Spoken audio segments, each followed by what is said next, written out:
Election month, or two, is actually here in Washington State because it pretty much takes us a couple months to get through our election. Now, it really starts when you actually get your ballot. And I just got mine here. Now, how am I voting? Well, it probably isn't going to be too hard to guess for most of these races. But if you really want to know, I'll walk you completely through my ballot here, front and back here. And then I'll tell you how I voted this year. And yes, I actually did find one Democrat for whom I could vote for. Now, before I tell you for whom I voted, let me remind you to hit the like and subscribe button down below if you haven't already done so. It costs you nothing but just a few seconds of your time, and the more likes and subscribers this channel gets, the more visible it actually becomes for others who might want to get kind of a different perspective on local politics in Washington State. You can also share these videos if you go down below, if you like them, to your friends, your family, your neighbors, maybe even a Democrat who might want to know that there are some of us who don't support the corruption in Washington State. There's not enough of us, but a growing number I think are becoming more vocal all the time. So now back to my ballot and how I voted this year. Now, yes, unfortunately, Washington State is an all mail-in voting state with all the problems that that poor policy choice brings with it. But I did get my ballot here just a few days ago, and while most of my voting choices are probably not going to be a surprise to regular listeners, people always seem to want to know. So I'll kind of show you here, and as you can see, I am holding my ballot right now, and I'm going to be talking about how I voted. After this video is done, I'm going to actually be putting it, as you will if you live in Washington State, inside this kind of, they call it a privacy sleeve, I guess, which looks like this. And then the whole thing is going to be put in the mailing envelope, which looks like this. Now, a few tips for those who maybe are less familiar with the process. Don't forget to sign this part on the outside of the envelope, and you have to date it. Every year, essentially, just thousands of ballots are essentially rejected because the voter didn't actually sign the envelope. And it is a lot of work from volunteers and other organizations to run around trying to rehab these ballots to actually get them to count. So if you're watching my channel, I want your ballot to count. And this is a simple step to make sure that your ballot does indeed count when you send it in. Now, secondly, I strongly suggest once you kind of get your ballot sorted out here, get it in early. And I like to hand deliver my ballot to the auditor's office in person. Now, if you don't want to do that, you can actually just put it in a drop box. That's kind of, I think, really the second best option.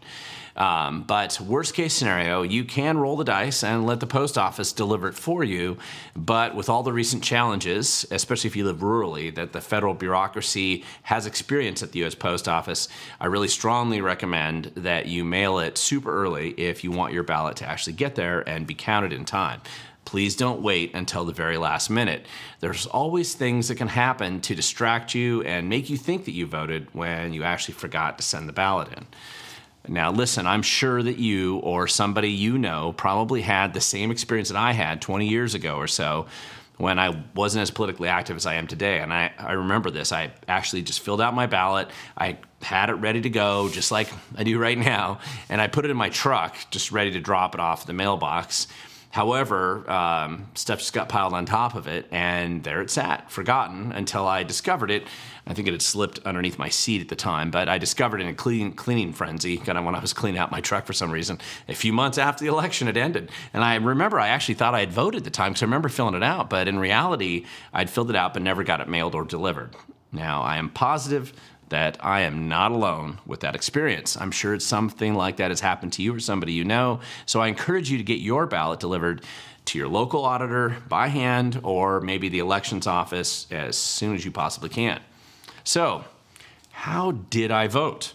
Now, if you look down, I mean, listen, most of this is probably not going to be that surprising to you, but for my regular viewers, but the first four items on every Washington State ballot, you can actually see them right here. They start over here, initiative number 2066, 2109, 2117, and 2124. I support every one of these, and I've produced plenty of videos about these last year and earlier this year. So vote yes, pay less. It's easy to remember, and I enthusiastically voted yes on all 4 of those initiatives.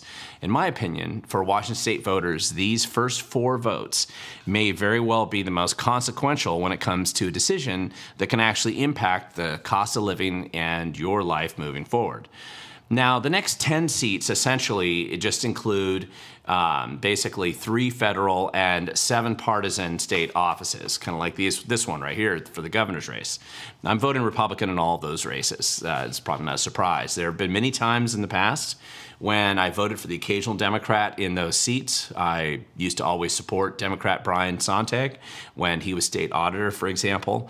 But this cycle, for all these positions, I'm voting Republican. And I know this probably doesn't surprise most of my viewers. Now then, when we come down here to the first non-partisan office, which is the Superintendent of Public Instruction race, another statewide position in our state. And I'm actually voting for the challenger, Dave Olson, right here. And this is without hesitation and with really just a lot of enthusiasm. I mean, compared to the failed incumbent, Chris Reichtel here. Now, I know that my viewers out there, some of you believe that Chris Reichtel has actually wrecked the public education system in our state just so catastrophically that he's actually become kind of the best salesperson for private schools and homeschooling choices that our state has ever seen. I mean, seriously, he has actually become part of my exhibit number 1 on why you need to rescue your kids from many of our failed public education systems.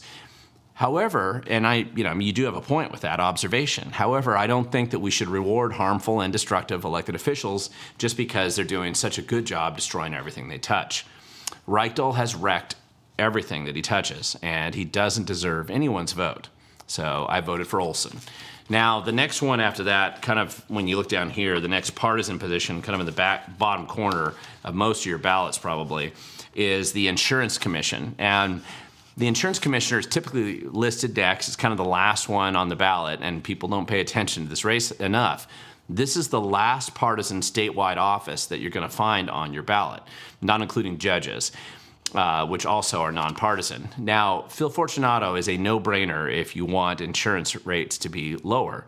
You can vote for the Democrat if you just want to make your current sky-high insurance rates get even higher. Let's see how high they can go with her. But this is the first time this office will actually have somebody new in it in about 20 years. Kreidler had been in there, I think, almost 20 years. So it would be nice to actually get somebody sane and interested in actually making life cost a lot less rather than more. So a vote for Fortunato, this is not hard to figure out.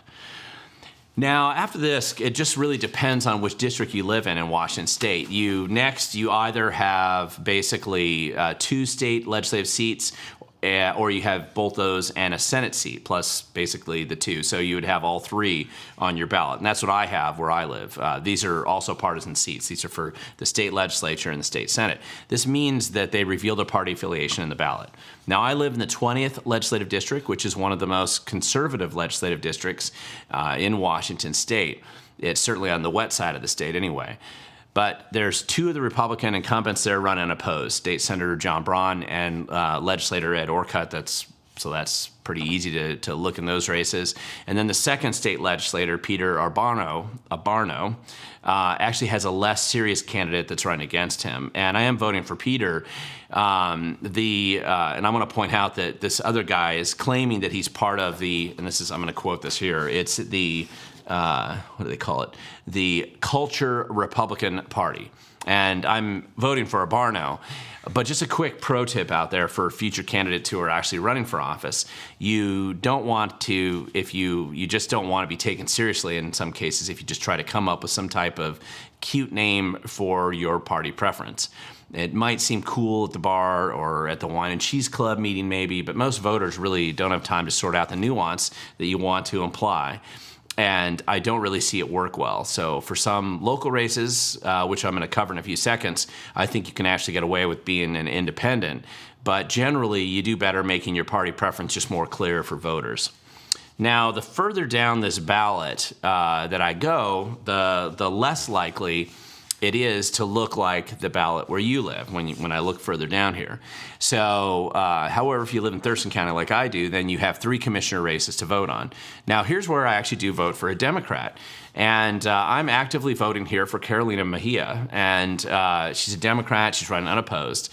And I'm voting for her because, well, I don't agree with her on everything. In fact, probably we disagree on many things.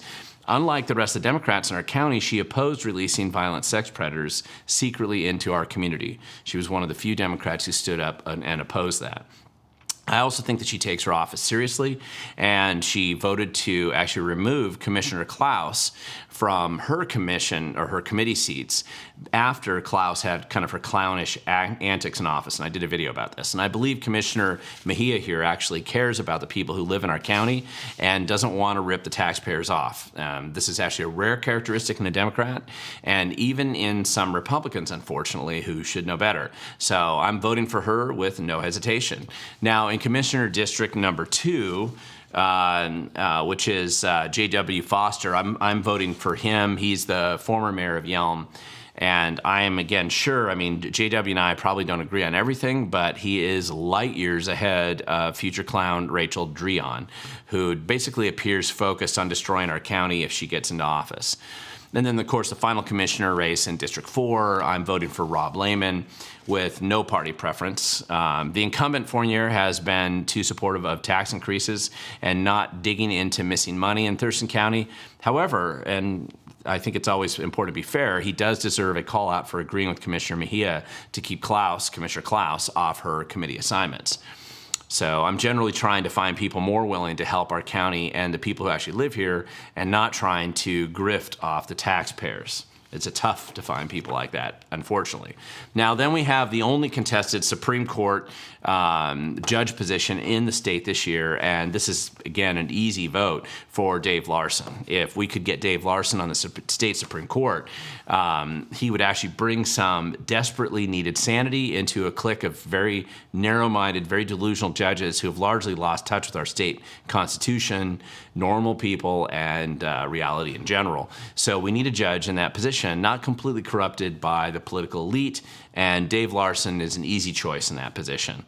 Now, unfortunately, we have 2 contested Supreme Court positions that have basically come after him, and I'm voting against both of them, but this is really a meaningless vote because there's really no official write-in campaign, so I just want to remind them that they don't have our support, even though they will be elected this cycle. So it just reduces the percentage that it shows up for them in the actual election. It's nothing like run unopposed and not being able to get 100% of the vote.